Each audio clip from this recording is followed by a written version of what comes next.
Eh bien bonjour à tous, bienvenue chez Espace Moto 79 Sport Moto Loisirs à Niort. Aujourd'hui, présentation de la nouvelle Vespa GTS. Alors il y a beaucoup de choses à dire. Ils ont revu pas mal de petits détails esthétiques entre la nouvelle génération et l'ancienne génération. Alors là, on a la chance aujourd'hui de les avoir sous les yeux. Je vais en profiter pour vous présenter tous les détails, parce que c'est pas forcément évident. Voilà, on a par exemple ici sur la l'ancienne génération, on va avoir donc les écopes redessinées.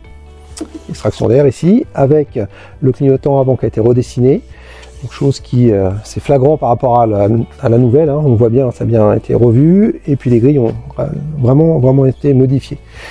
Ici, au niveau de la jante, on a, du coup, ils ont dédoublé, on avait 5 bâtons sur l'ancienne génération.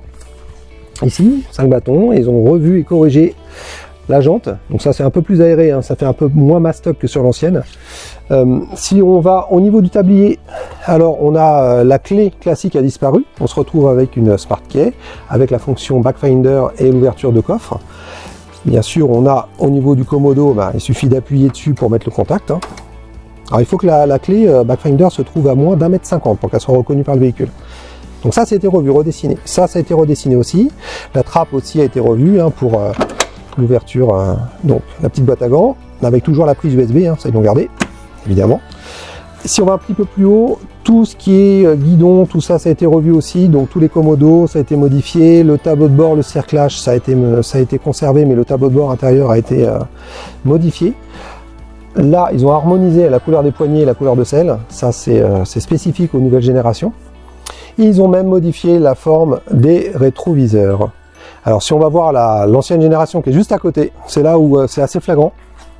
Donc déjà, on retrouve la clé traditionnelle classique, et donc forcément le Neyman classique, hein, voilà, avec le petit crochet pour mettre un sac, l'ouverture de coffre.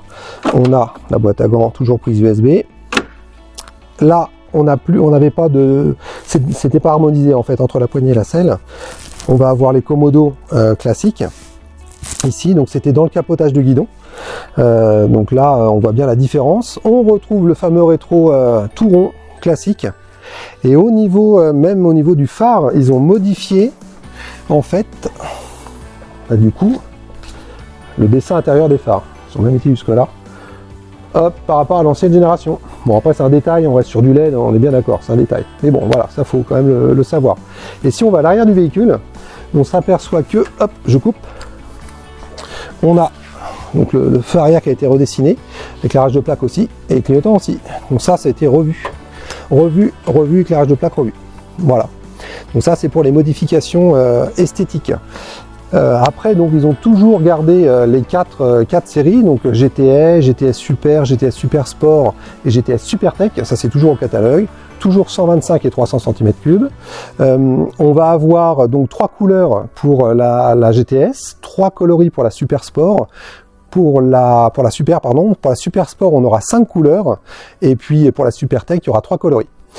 Sachant que la Super Tech, comme d'habitude, c'est la seule équipée du tableau de bord TFT qu'on a juste à côté. On a la chance de l'avoir ici aussi, avec l'écran couleur de 4,3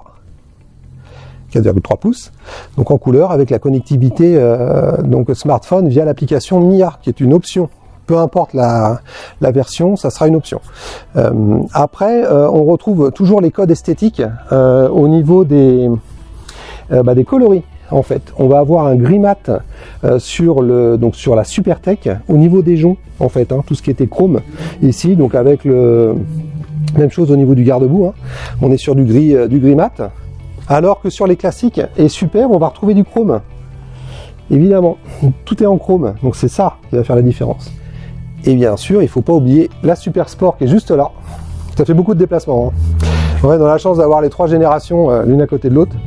Donc avec le cerclage ici noir brillant, avec ici le jonc, même chose, on est sur du noir brillant. Donc là on est sur la Super Sport, donc 125 ou 300. C'est la même chose. On va être sur les mêmes finitions, en fait. Après, en termes de puissance, 14 chevaux pour le 125, on va être sur 24 chevaux quasiment pour la 300, donc 12 Nm de couple pour la 125 et 26 Nm de couple pour la 300. Bon, ça c'est beaucoup de chiffres. Après, ils ont uniformisé. Donc du coup, on va retrouver des jantes de 12 pouces ça c'est classique. Ils ont aussi amélioré considérablement tout ce qui est freinage. Donc on est disque de 220 à l'avant, 220 à l'arrière, avec un freinage qui a été largement, en termes de performance, qui a largement upgradé ici. On a vraiment un freinage qui a bien évolué. Donc ce que je disais tout à l'heure, donc start and stop pour le 125 et puis suppression, on n'a pas de start and stop sur le 300. Le 300 qui aurait été un 278 cm3, c'est pas un vrai 300. Et là, sous nos yeux, on a la chance d'avoir des véhicules équipés. Donc je voulais vous présenter aussi les différents équipements. Donc là, celui-ci, GTS, donc classique, on va avoir le grand pare-brise qui protège vraiment, je suis assez grand, hein, donc assis dessus, on va vraiment être protégé, avec tout ce qui est protection de tablier, donc chrome, protection de garde-boue chrome, protection arrière chrome. Donc ça, tous ces éléments-là, on va les retrouver en noir aussi, hein, forcément. Si on choisit une Super Sport, bah, il va nous falloir, forcément, on va pas mettre du chrome dessus. Après, on va avoir aussi le petit saut de vent. On va pas non plus rouler toujours avec un grand pare-brise. Et à l'arrière, on va, ici, je l'ai équipé d'un petit porte-paquet, donc rabattable. Alors, il existe également un porte-paquet fixe sur lequel on peut mettre un top case. Ici aussi, on peut mettre un top case.